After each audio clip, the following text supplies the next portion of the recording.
A verdade é que sí que é unha maravilla, é unha honra poder estar aquí hoxe con vos nesta, bueno, previa ao 29 edición do Serán de Toutón, o serán máis grande do mundo. Que maravilla o Serán de Toutón. Eu este ano hai 25 anos que veño o Serán de Toutón. Isto di moi rápido. Sigue sendo mellor. Porque resulta que a primeira vez que estiven aquí foi no 2000. Neste serán xustamente, ademais eu levaba pois poucas entrevistas, a primeira vez a facer no 98 ou así, nunca me vira diante de pandeireteiras tan grandes, porque aparte das de Toutón estaba tocando aí no palco para bailarmos, estaban as de Sequeiros, as de Jarjamala, as de Ermida, as de Pazos, as de Amoedo, moito nivel, moitísima calidade. Eso era unha revelación para todos que viñamos aquí de contornas onde non pasaba isto, que era casi toda Galicia, claro. Eu non son do Morrazo, non son do centro de Pontevedra, pero ali o baile non tiña nada que ver, e as pandeireteiras onde ia que non tocaban na parroquia onde eu vivía, non? Nós, claro, fixemos un pouco o que víamos. Había xente coa gravadora ali detrás das mulleres e nós fomos tamén. Aquela xente despois resultou que era Monse de Lidia e un tal Xurxo Fernández, que tamén estaba por ali naqueles anos, e nós tamén ali con a gravadora. Algúnas veces había cámara de vídeo, outras veces non había cámara de vídeo, e fomos cadrando en distintos seráns con elas, no de Mourelle Jarjamala, no de Ponte Caldelas, na Ermida, Meirol, eu que sei, todo por aí, estabades. As que estades aquí e as todas naqueles anos, non? Foi unha maravilla, porque a verdade é que, claro, si hoxe disfrutamos con vos, tocando, cantando, bailando, vendo vos tocar e todo iso, pois daquelas, claro, que ainda estaba Angelito, aquel carisma que tiña, aquela forza que tiña cando cantaba, aqueles aturuxos que botaba, que botabades, que xa se perderon. Antes, ahora non se botan, ben. Era moi clásica de merdas de Toutón. Empezaban antes de empezar a cantar a jota, a turuxo, e acababan a turuxo, pero... Porque nós ainda estábamos co antigo, o serán empezaban con a turuxo. O serán que eu conocí, por vellas, o primeiro que empezaban era a truxar, entón dicía, vai, que se empezou o serán, vamos que empezou o serán. Ahí está esa explicación grande, Adelina, pido un aplauso para ela, gracias. Claro. É que nesta listaxe que eu fixen apuntamentos, nesta listaxe a segunda que teño apuntada é a Adelina, que acaba de falar. A Adelina é unha das mulleres que ainda están en activo e que riscan na jota, que riscan na mulleira, fai repenique, salta, fai o que lle peta. Eu cando miraba riscar aquela muller do tras, na mazurca, que son dos golpes de merda, dos golpes, risca esta muller na mazurca, diz, pero vamos a ver. É unha virtuosa da pandeireta. Agora xa me vai todo escacido. Bueno, eso decídelo todas hasta que podemos tocar. Entón xa, os bailadores e bailadoras. Bailei moito con Hortensia, por exemplo. Últimamente con Isolina, que non sei se veo, que super lle tiro do xenio para que veña. E por suposto con Eugenio, que tamén falta. Eugenio da Tourona. Eu aprendín moitísimo dele. Eu nunca bailei en grupo de baile ningún. Tiña unhas poucas clases nada máis e a miña escola foi bailar con Eugenio serán tras serán, porque era chegar ao serán, poñerse a bailar. Solamente paraba de bailar, de beillar, que como hai que dicilo, de beillar, solamente paraba cando iba a tocar as de Toutón. Collía as cuchas e subía a tocar as de Toutón e despois baixaba e volvía a beillar. E beillaba. Angelito tamén beillaba moi ben, pero eu beillei moitísimo con Eugenio. Decide. Si que era verdade, ele non paraba, ele iba ao serán a iso que se estaba maliño, e sen embargo ele bailaba sempre. Xa lle puxeron bailarín. A quen hai que destacar por riba de todos? Pois hai que destacar estas mozas que son das últimas, porque eran unhas mozas cando o serán se acabou, pero unhas mozas novas. Porque se nacer no 52 e o serán se acaba a finais dos 60, Lucinda e Linda, canto tempo vos ter vos o serán? Claro, pero sí que foron. E concretamente, bueno, Lina sigue sendo unha mestra do baile, hoxe por hoxe. E ainda outro día, en Mondariz, ainda me recordou como era o paso da mazurca, que xa non me acordaba. Dixo, me cago no demo, e hoxe por hoxe casi ninguén fai ben o paso da mazurca, e mira o fácil que é. E bailábamos xuntos. E, por suposto, Lucinda. Porque Lucinda é unha persoa super especial que anda tedes, porque non só sabe o que aprendeu de nova, sino que se preocupou toda a vida de guardar as cousas dos vellos de Toutón, os cantares e todo o que non son cantares, pero Lucinda é unha enciclopedia, unha persoa super especial. Foi unha cousa que puiden descubrir cando fixemos o disco.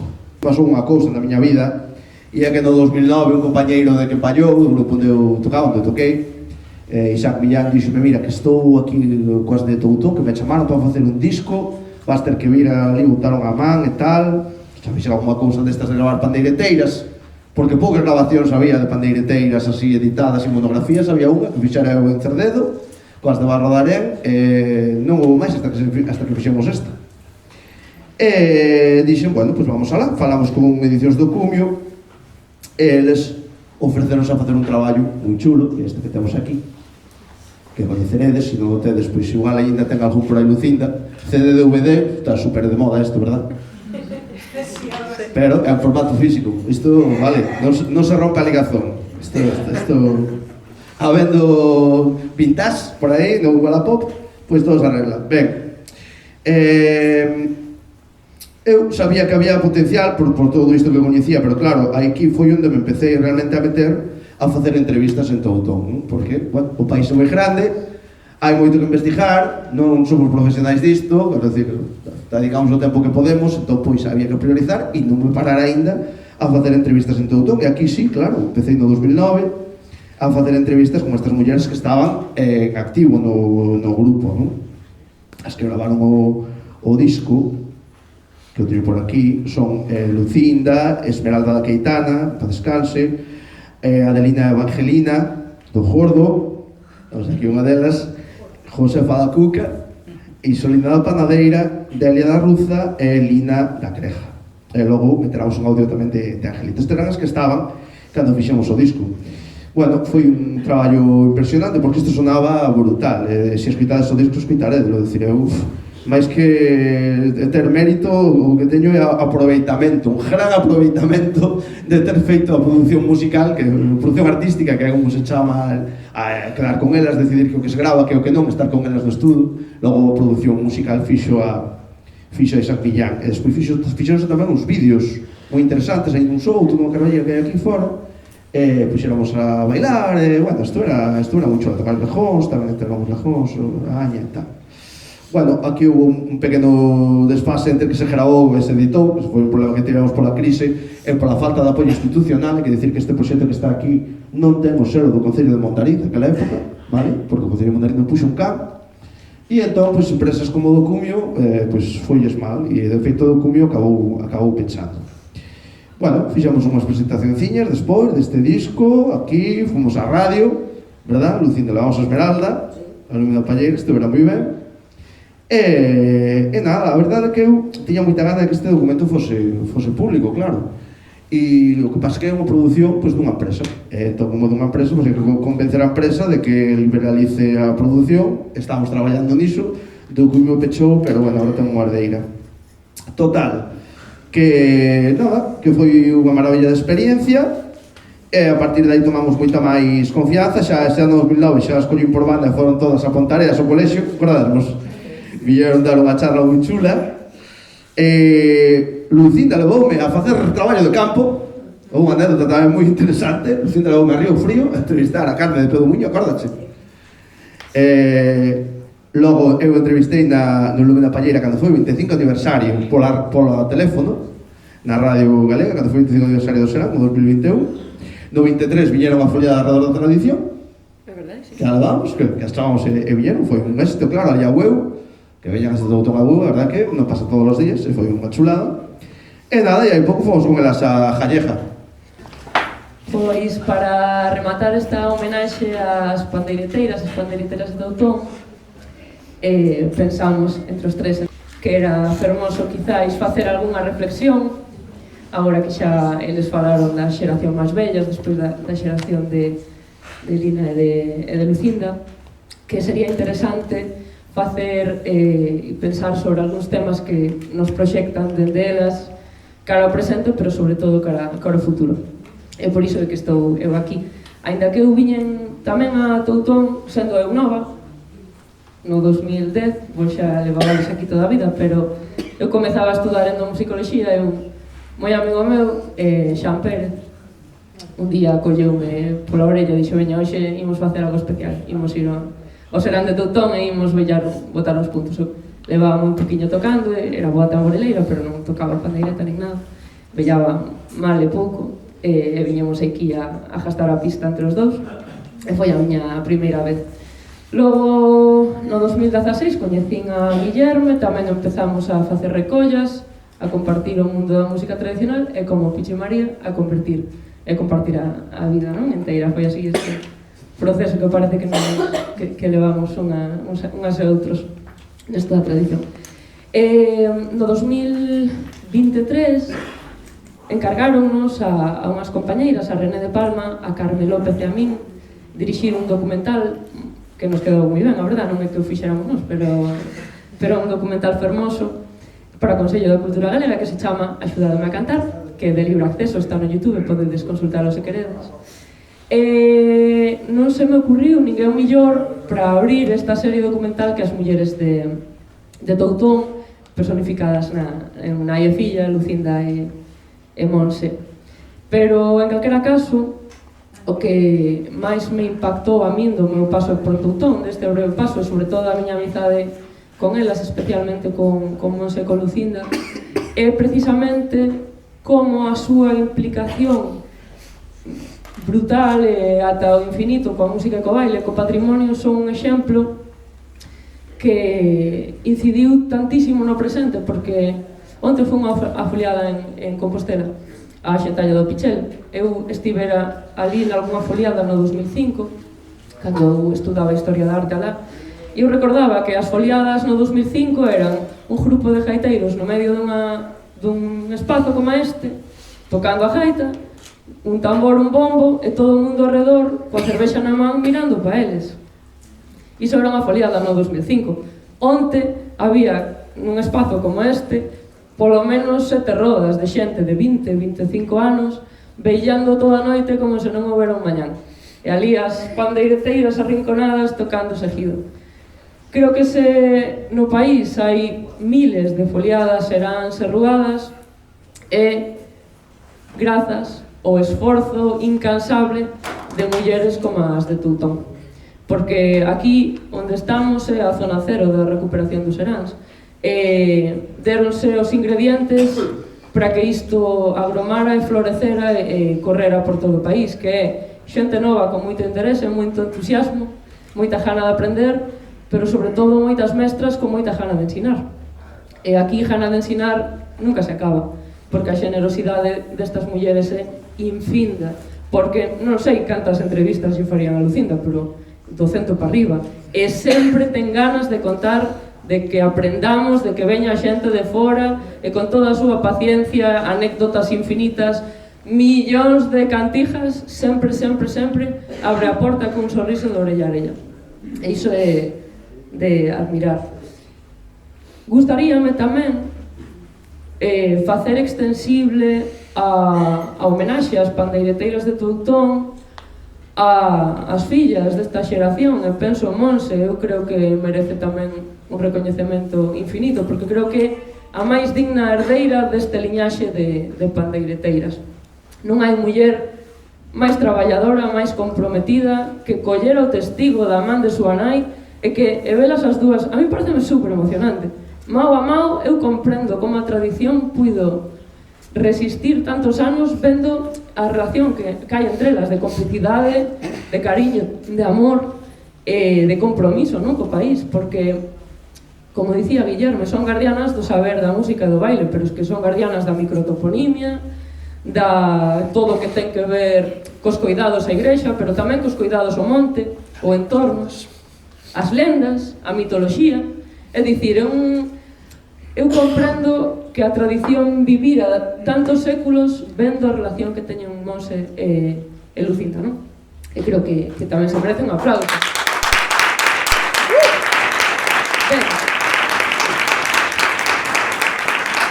digo isto que me poño así un pouco intensa, pero tamén é o noso ano para poñernos intensos. O ano que ven tocarlle un señor xornalista e xa está, acabouse. Eu gustaríame logo abrir dous temas de debate, porque este xa remata e xa imos vellar o serán.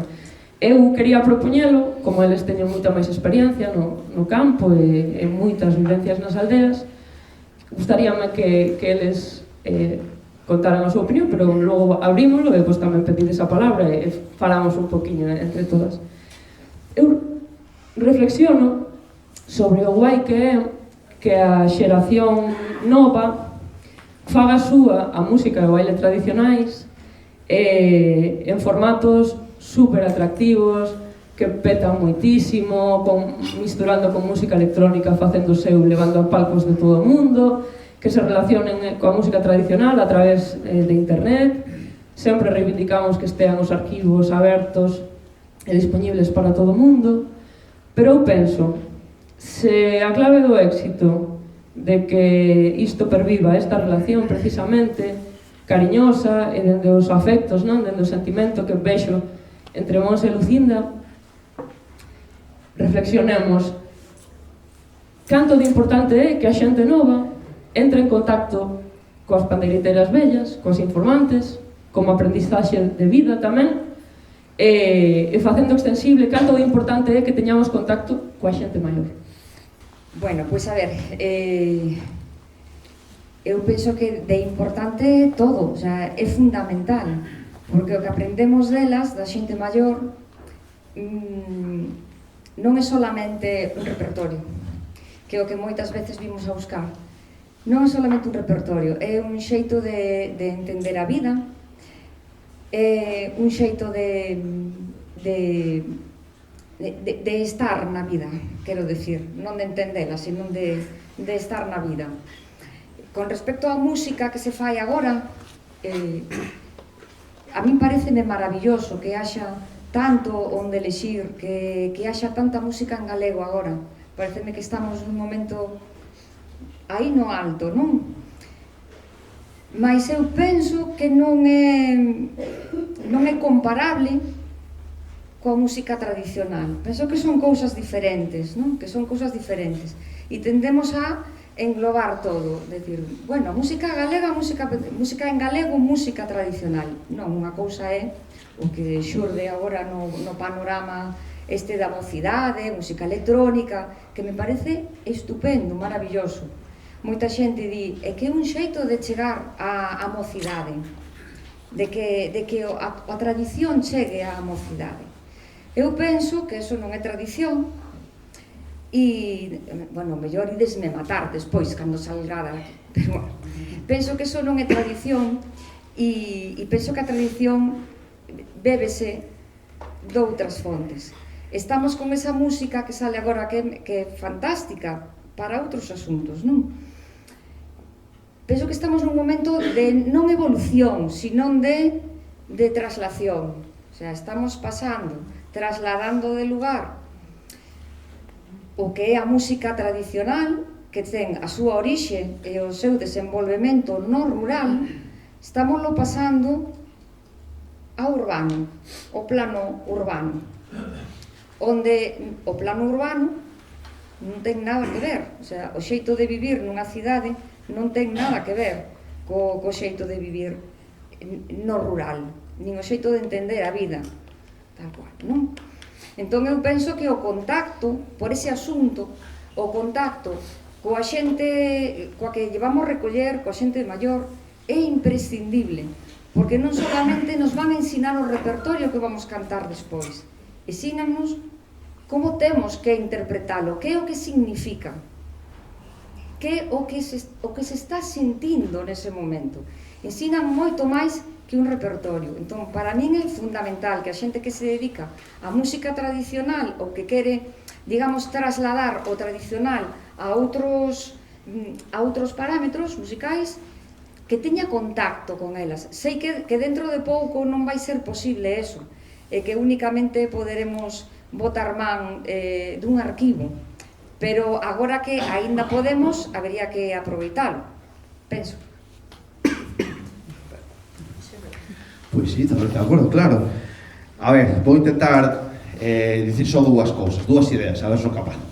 Unha é que é moi interesante o que acaba de decir María, que é que haxa todo tipo de estilos que se achegan á música tradicional. Coñen algunhas cousas da música tradicional e fan o que lles peta. Iso parece moi ben. Sí. Sobre todo se en galego. O que nos interesa é o que facemos día a día, e o que facemos aquí, e é que nós, como galegos e galegas, conscientes de que o somos, conscientes de que temos un patrimonio moi grande, que é a nosa música que herdamos, e o noso baile que herdamos, e que é noso de ninguén máis. Mantémolo vivo. Mantémolo vivo, cada un como millor pode, como millor sabe. Cando eu toco unha muiñeira coa gaita, coa acordeón, coa guitarra e se pode bailar, é unha muiñeira.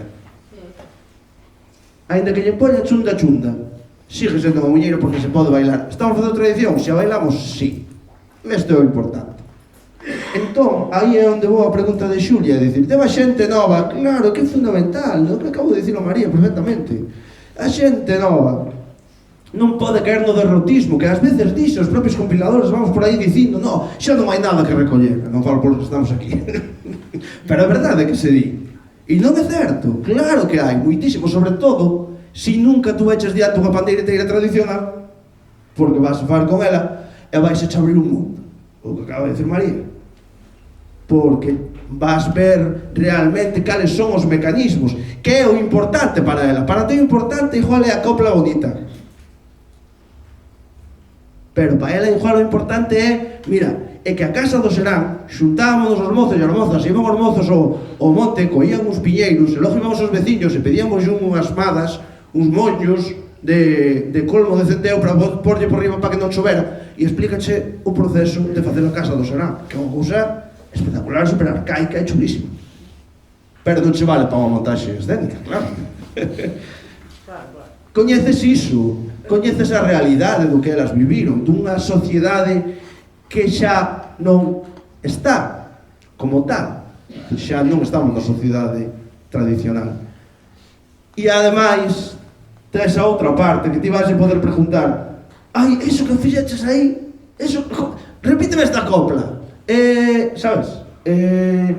Ai, a parte da jota da muñeira, que agarrados tocabades, había outra...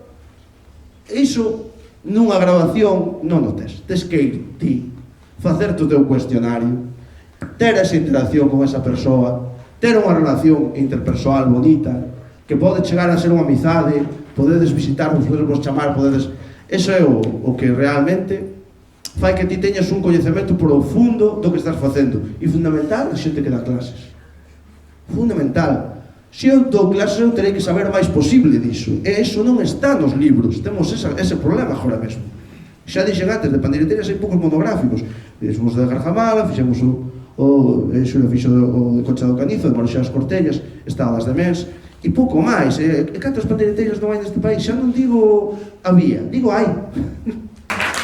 A resposta de toda esta xente, xa vos lo dixen antes, foi alucinante, porque foron do máis xeneroso, foi como se estuveran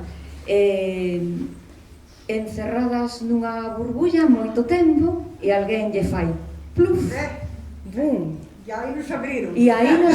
aí está. Foi así. Sí que é verdad. Foi así. E foi maravilloso, porque atopamos de repente un mundo inteiro de melodías, de ritmos, de xente amable, agarimosa, xenerosa.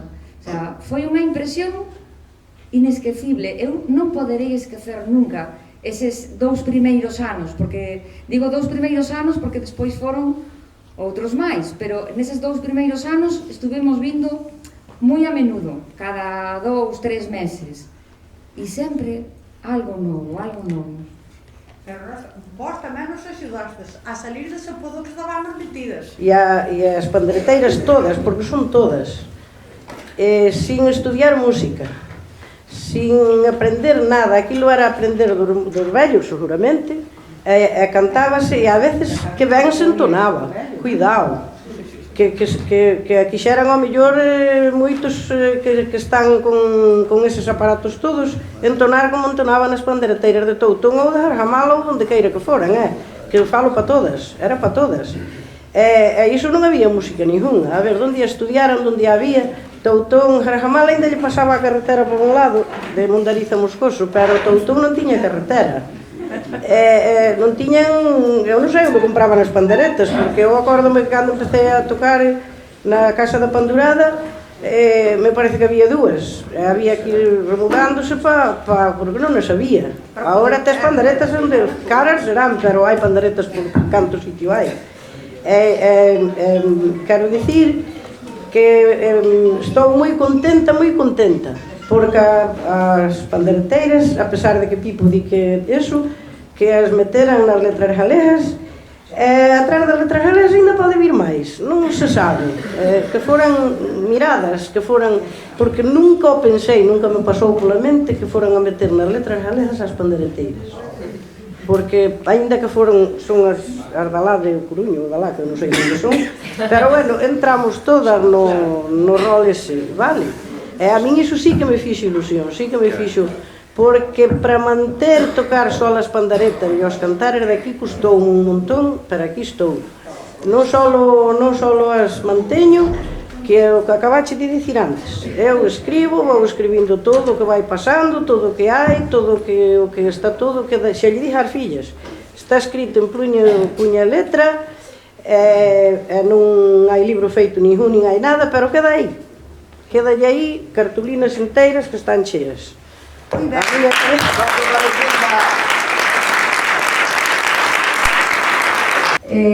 Bueno, con respecto ao que decides da tradición co moderna e tal, non somos tan atrevidas que bueno, hasta C. Tangana, teño que dicilo, sinto moito, veo aquí a querer recoñecernos. Miña nai dice que está encantada de que no himno do centenario do Celta sonen os sachos, ainda que non nos toquemos nós. E bueno, non sei se vistes que fomos a lugar outro día con Carmela, porque nos chamou. Entón, bueno, con respecto ao que decía María, porque eu cando non lo propuxo digo, porque é certo que iso, tocamos unha aña, tocamos o lojón, non deixamos de facer o que sabemos nós, pero é certo que non era aña de Toutón, digo, bueno, non sei, o de C. Tangana igual se nos sube un pouco a cabeza, entón por iso chegamos a donde chegamos, porque, como ben decía Galloso, a verdad que estuvo ben, porque ver a elas todas cos aparellos aqueles todos en riba daquela mesa, ya nos correjóns era un contraste así un pouco, ostras, que pasada. Pero bueno, creo que foi un contraste donde se podía ver o que é tradicional e o que é máis moderno. Foi unha cousa aí bastante... Está moi ben, está moi ben. Que a mellor igual non tiña que haber sido, pero bueno, o que sei, iso, o que dice ela sempre peleou por manter o que ela viviu. O que ela viviu un pouquiño, porque foron pouquiños anos, ela era moi nova, e bueno, hubo unha época que iso era como un pouco, igual xe aburrido, igual había que... Pois mira, unha gaita, claro, unha percusión, claro, que queda máis bonito, queda máis... Pero bueno, eu tuve algunhas peleas con ela, porque... Pero agora digo que a mellor os resultados están aí. Están aí. Nós, despois do Covid, despois da pandemia, foi iso, chamounos Xulia, fomos a Santiago para falar no Museo do Pobo Galego, se non recordo mal, non? Sí. Para falar do Serán de Toutón, xunto con como se chama? O Adrián da Foliada de Fonsagrada. O da Foliada de Fonsagrada e de Carboeiro, non me acordo agora. Os Carames. Eso. Bueno, foron unha serie de... hasta que incluso C. Tangana chegou aquí. bueno, nada, aí estamos. Xa temos aí este ano co das letras galegas, pois xa nos están aí chamando para que nos queren levar a non sei cantos sitios, vamos, que xa temos a xenda, si queredes algo tal e de chamando, avisando, porque igual xa non temos ocos para...